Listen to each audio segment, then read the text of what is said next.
Ya, terima kasih DJ Saf dan juga DJ Jid. Baik, itu dia.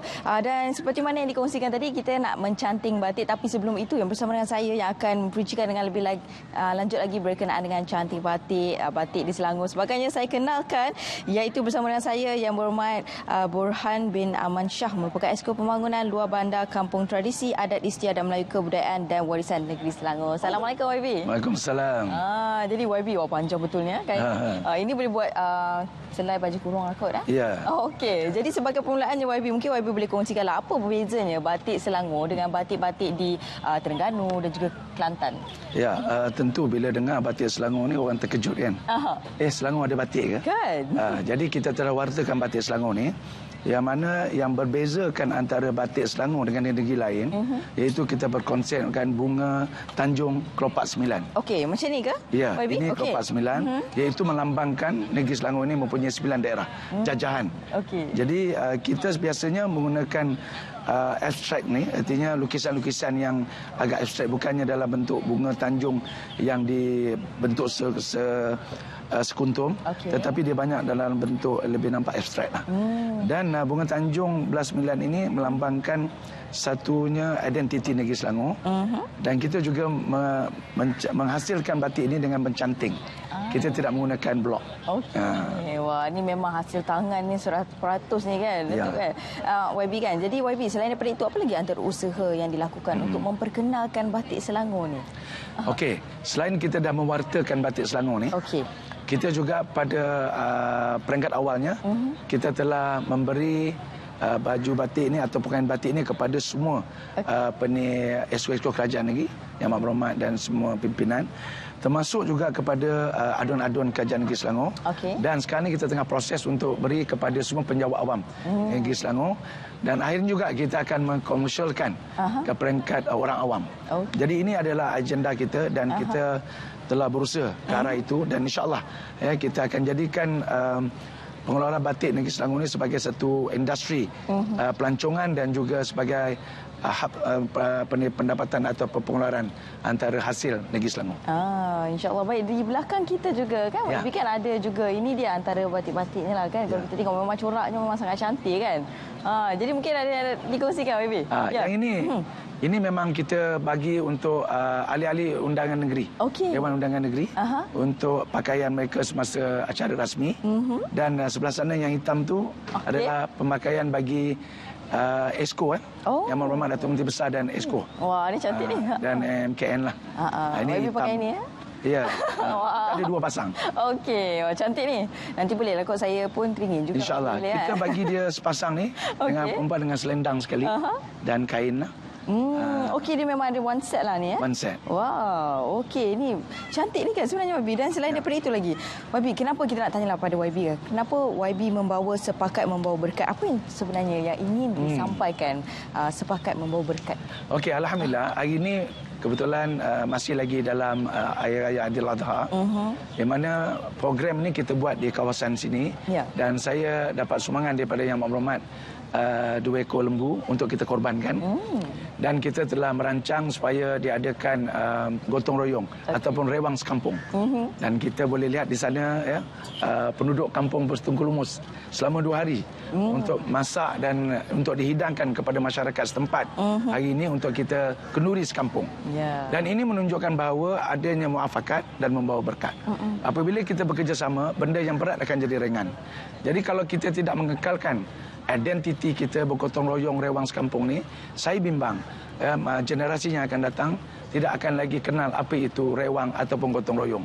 Apabila usaha-usaha ini kita dapat kita jalankan, dan saya dah 2 tahun kita buat Jom Rewang Sekampung ini, semua daerah negeri Selangor, dan alhamdulillah mendapat sambutan yang hebat, terutama daripada generasi muda. Mereka ingin mengenal apakah itu rewang, dan mereka juga nampak ada semangat ukhuwah, hubungan di antara pemimpin, antara orang tua, generasi muda. Jadi itulah sebenarnya tujuan saya, supaya dalam satu program kerjasama ini dapat mengeratkan di antara silaturahim di semua kalangan masyarakat. Ya, betul. Yalah, seperti mana yang kita tengok kan personaliti YB sendiri kan bertegur sapa dengan semua orang. Masya-Allah, ini antara contoh yang baik lah YB kan, yang kita ingin tunjukkan kepada anak-anak muda untuk menjadi contoh yang baik. Okey, dan YB juga kalau boleh kita kongsikan jugalah ni kan, biasanya untuk canting batik ni kan, biasanya YB pernah canting batik tak? Saya pernah untuk buat show aja. Oh, pernah buat show je. Okey. Jadi hari ini kita nak tengoklah secara langsung ni YB ya. InsyaAllah. Kita sama-sama mencantik. Okey, jom kita cuba canting batik ni YB ya. Sebenarnya mencanting batik ni melekakan bagi orang yang minat seni. Sebab itu dia abstrak ni, artinya orang yang minat seni dia akan rasa tidak membosankan. Sebab kalau blog dia boleh buat dengan segera. Tetapi ini memerlukan kesabaran, ketekunan dan kreativiti. Betul. Kreativiti juga penting untuk menghasilkan satu batik yang sangat indah. Ya, kita tengok rumah pun kita dah tahu dah kreatif tak? InsyaAllah. Jadi insyaAllah lah YB, kita nak tengok macam mana ni, bukan mudah kan. Jadi mungkin boleh kita mari kita sama-sama sama-sama YB. Saya ni kreatif tu mungkin kurang sikit lah YB. Tapi bolehlah kita nak mencuba ya. InsyaAllah. Okey, jadi kita perlukan beberapa warna di sini. Ni dua. Ini dulu Okey. Saya dulu okey. Kita dalam satu kelopak ni macam saya pula cikgu Boleh. Saya anak murid je nak YB ya. Kita biasanya kita gunakan dulu color yang pekat ni dulu. Okey. Okey, kita taruh. Okey. Laju boleh cuba dulu. Okey, jom. Kita sama-sama. Yang ni warna purple lah. Purple. Saya buat di bahagian mana tu? Okey. Kita letak situ, kemudian kita kembangkan dengan air. Di kawasan ni. Di bahagian hujung tu. Biar dia akan menyerap. So, color dia akan tone. Dia akan tone macam yang kita tengok tu. Jadi nampak lebih cantik lah kan? Lebih nampak semula jadilah. Okey, saya cuba yang ni lah bahagian ni boleh ya. Mula-mula di bahagian sini ya. Ya. Betul ke ni YB? Betul. Betul kan? Okey. Kemudian kita letakkan air. Ini ada dua. Okey. Letak atas dia. Di atas ya? Okey. Nampak tak dia menyerap? Kemudian tarik ke bawah. Cukup. Dia akan jadi tone nanti. Oh, dia akan okey. Kita ni tak berapa nak kreatif YB. Bolehlah ni ya. Luluslah ni ya. InsyaAllah. Okey, jadi ini. Oh, nampak dia jadi perubahan warna tu. So yang ni letakkan air saja. Letakkan air saja. Kita buat ujung-ujung atau bawah sini. Kemudian kita letakkan air. Oh, okey. Okey, kita nak cuba lagi sikitlah. Okey, kita letakkan di bahagian sini. Tapi betul lah YB kan, lama-lama kita buat aktiviti ni kan, dia akan sorong dia akan rasa bila terhasilnya batik ni nanti kita rasa memuas satu kepuasan lah. Betul, yang ni nak kena basuh sikit. Tak apa. Boleh pakai yang bersih. Pakai ni ya. Nanti letak kat sini. Okey, thank you. Okey, jadi Puan dah berapa lama dah Puan sebenarnya dalam industri batik ni? Ya, betul. Untuk menghasilkan ni. Untuk menghasilkan yang ini hari kedua. Okey. Tapi ini akan bawa ke hari ketiga ni sebab motif dia agak kecil-kecil kan.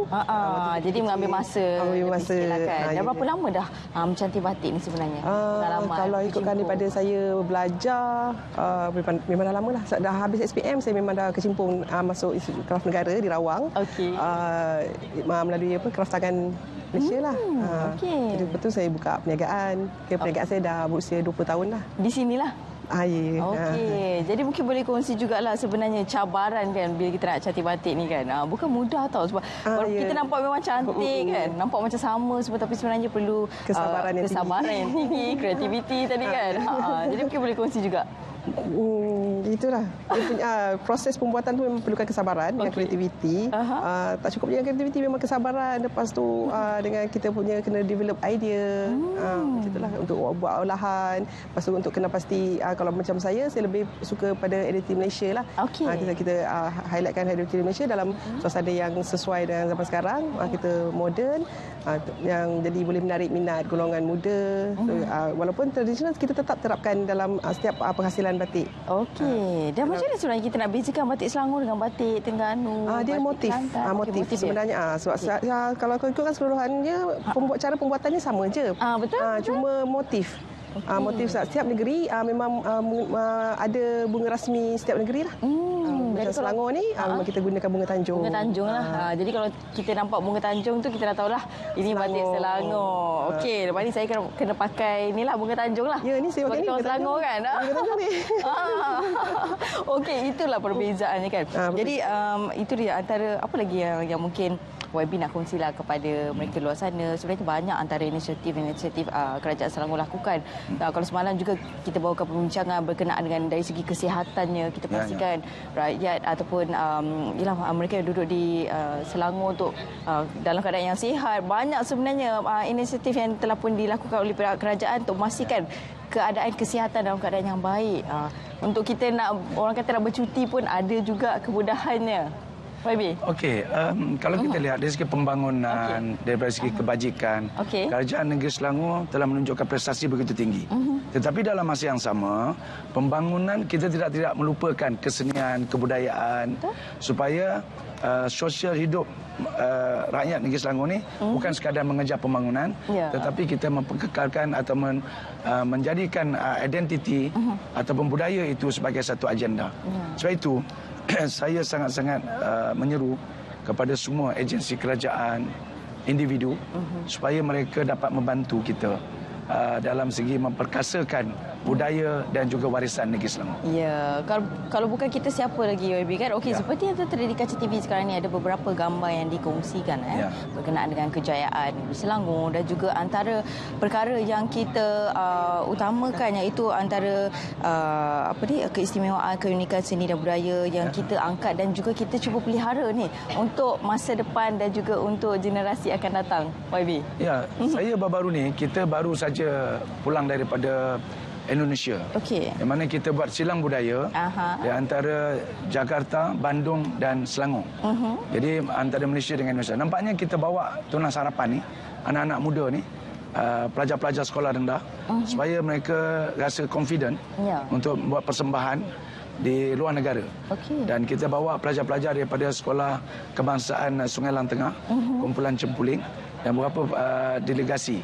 Dan saya yakin percaya insya-Allah dengan usaha ni kita dapat lagi memperkembangkan budaya negeri Selangor ni ke peringkat antarabangsa. Kita akan fokus ke ASEAN dulu. Kemudian kita akan cuba bawa ke negara-negara lain insya-Allah. Seperti yang tertera di kaca TV sekarang ni YB jadi ini antaranya anak-anak kecil yang itu dia yang menunjukkan bakat di peringkat antarabangsa bukan mudah anak-anak seperti ini yang perlu kita bimbing, yang perlu kita memberi semangat dan juga galakkan untuk mendapatkan self esteem, confidence sebagainya daripada generasi muda lah kan. Dan sebenarnya bagaimana lagi pihak ataupun Kerajaan Selangor juga bagi mengekalkan dan juga mengekalkan warisan dan juga budaya Melayu. Kalau kita tengok kan sekarang ni dunia dah semakin moden. Ramai yang menggunakan gadget. Kadang-kadang perkara-perkara seperti ini ditinggalkan. Tetapi inilah menjadi tanggungjawab kita semua untuk memastikan warisan adat dan budaya terus terjaga. Itu sebab saya telah mendapat arahan daripada Yang Amat Berhormat Datuk Menteri Besar supaya saya wujudkan setiap daerah satu identiti dan kita kenal pasti sekolah-sekolah yang mereka minat. Mungkin ada sekolah yang minat dalam tarian. Ada sekolah-sekolah kebangsaan ni yang minat dalam muzik. Dan ini kita akan kenal pasti setiap daerah ini dan kita akan pantau dari segi penggunaan peralatan dan bagaimana untuk mereka menggunakan peralatan. Dari ini peranan padat akan kita minta supaya mereka ni beri perhatian kepada peringkat generasi-generasi muda supaya yang seperti saya sebut tadi mengekalkan budaya yang ada dan memperkasakan lagi identiti negeri Selangor. Baik. Dan sedikitlah YB mungkin YB boleh kongsikanlah berkenaan dengan kenapa YB mengadakan ambulans sendiri ni YB. Terutamanya bagi mereka yang berada di sekitar Tanjung Sepat ni lah. Masya-Allah. Apabila saya telah menjadi wakil rakyat di Tanjung Sepat ni, saya melihat ada beberapa masalah dari segi kenderaan, mungkin dalam bentuk kecemasan. Sebab itu Tanjung Sepat, Sungai Pelik kita agak jauh dengan hospital. Kalau di Sungai Pelik majoriti yang lahirnya banyak akan lahir Negeri Sembilan. Jadi kod kelahiran Negeri Sembilan. Di Tanjung Sepat pun begitu. Sebab apa? Kalau ada emergency, mungkin mereka nak ke hospital menyebabkan tidak boleh dapat kecemasan, maka saya telah mengambil inisiatif mengadakan ambulans untuk perkhidmatan yang memerlukan mungkin dalam masa kecemasan.